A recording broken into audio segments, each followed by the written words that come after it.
নমস্কার বন্ধুরা, আপনারা সবাই কেমন আছেন? আশা করছি আপনারা সবাই অনেক ভালো আছেন। এখন আপনারা দেখছেন ভুতুড়ে ডায়েরি 01, সাথে আছি আমি সালমা। তো আজকে আপনাদের সাথে আমি একটা গল্প শেয়ার করতে চাই। তো চলুন বেশি কথা না বাড়িয়ে ভিডিওটা শুরু করা যাক। তো গল্পের নাম হলো ভুতুড়ে পুকুরের রহস্য। পশ্চিমবঙ্গের এক ছোট্ট গ্রামে ছিল একটি পুরনো পুকুর। পুকুরের নাম সবাই বলতো কালো পুকুর। দিনের বেলায় সেখানে একেবারে সাধারণ, কিন্তু কিন্তু রাত হলেই পুকুরটার চারপাশে অদ্ভুত নীরবতা নেমে আসতো। গ্রামের কেউ সন্ধ্যার পর সেখানে যেত না। গ্রামের বয়স্করা বলতো অনেক বছর আগে এক ঝড়ের রাতে একজন জেলে ওই পুকুরে ডুবে মারা গিয়েছিল। তারপর থেকেই নাকি মাঝরাতে পুকুরের পানি থেকে অদ্ভুত শব্দ শোনা যায়। কখনো কেউ যেন পানিতে হাঁটছে, আবার কখনো কখনো মনে হয় কেউ ফিসফিস করে ডাকছে, এদিকে এসো, এদিকে এসো।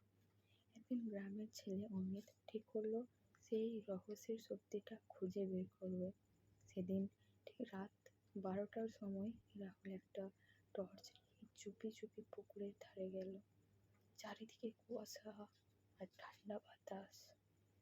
হঠাৎ সে দেখল পুকুরের মাঝখানের জলের ওপর ছোট ছোট ঢেউ উঠছে, যেন কেউ ভিতর থেকে নড়াচড়া করছে। রাহুল ভয় পেলেও সাহস করে সামনের দিকে এগোলো।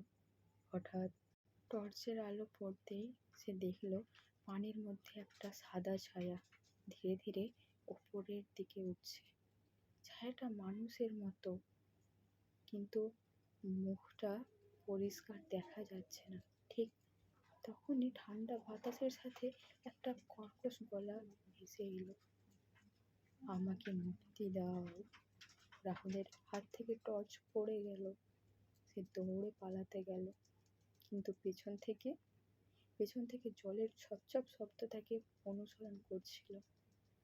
পরের দিন সকালে গ্রামের লোকেরা পুকুরের ধারে রাহুলের টর্চটা পেল, কিন্তু রাহুলের আর কোথাও খুঁজে পাওয়া গেল না। তারপর থেকে গ্রামের লোকেরা বলে মাঝরাতে ওই পুকুরের ধারে গেলে দুটো ছায়া দেখা যায়, একটা সেই পুরনো জেলের আর একটা রাহুলের। তো বন্ধুরা, গল্পটা এতটাই। কেমন লাগলো অবশ্যই কমেন্ট করে জানাবেন। ভিডিওটা ভালো লাগলে লাইক, সাবস্ক্রাইব অবশ্যই করবেন এরকম আরও নিত্য নতুন ভিডিও পাওয়ার জন্য।